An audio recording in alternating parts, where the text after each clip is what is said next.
저는 그리스도인입니다. 고린도전서 4장부터 6장을 읽습니다. 굉장히 강한 어조로 고린도 교회 성도들에게 권면하는 바울의 모습이 이어집니다. 읽고 있다 보면 너무하다 싶은 마음이 생기기도 합니다.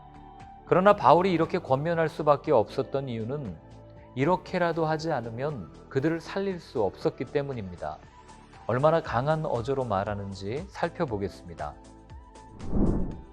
바울은 교회된 성도들을 향해 충성되어야 한다고 권면합니다. 그런데 그가 말하는 충성은 우리가 이해하는 충성과 사뭇 다릅니다. 그가 말하는 하나님께 충성하는 삶이란 비판하지 않는 삶이라 말합니다. 하나님을 섬기는 것과 남을 비난하지 않는 것이 무슨 상관이 있겠습니까? 비난한다는 것은 내 안에 기준, 판단이 있다는 말입니다. 판단은 내가 하나님의 자리에 앉겠다는 심보이자 교만의 절정입니다. 판단은 반드시 정죄를 가지고 옵니다. 따라서 판단, 비판하는 삶은 하나님께 충성된 모습으로 사는 삶이 아닌 겁니다.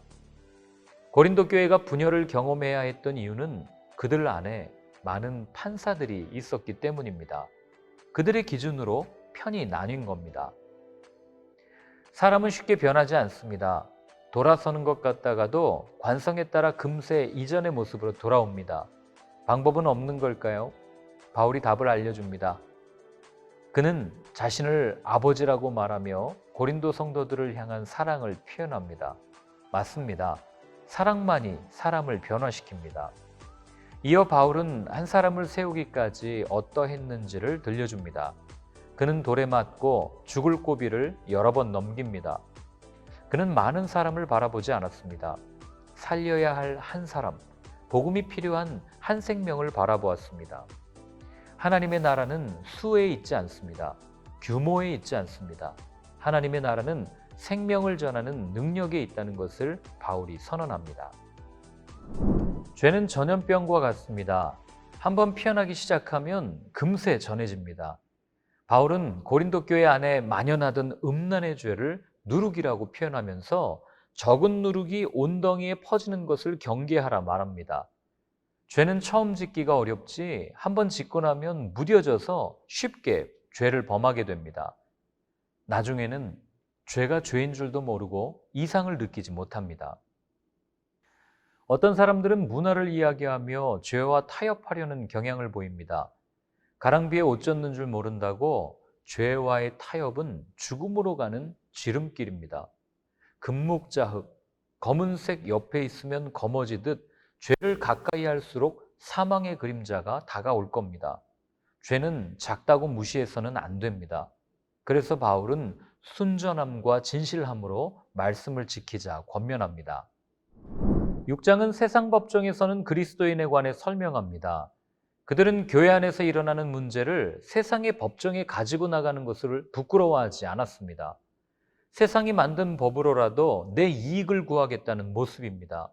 어떻게 해서든지 반드시 이기겠다, 반드시 가지겠다는 심보입니다. 이는 세상의 가치관을 가지고 있는 자들에게 거룩을 판단하게 하는 행동입니다. 내 탐욕으로 하나님을 판단하겠다는 겁니다.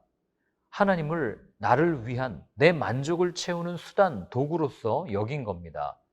바울은 불의한 자가 하나님의 나라를 유업으로 받지 못할 줄을 알지 못하느냐, 미혹을 받지 말라, 음행하는 자나 우상숭배하는 자나 간음하는 자나 탐색하는 자나 남색하는 자나 도적이나 탐욕을 부리는 자나 술 취하는 자나 모욕하는 자나 속여 빼앗는 자들은 하나님의 나라를 유업으로 받지 못하리라, 이렇게 말하며 나를 추구하는 삶이 아닌 몸으로 하나님께 영광을 돌리는 삶을 말합니다.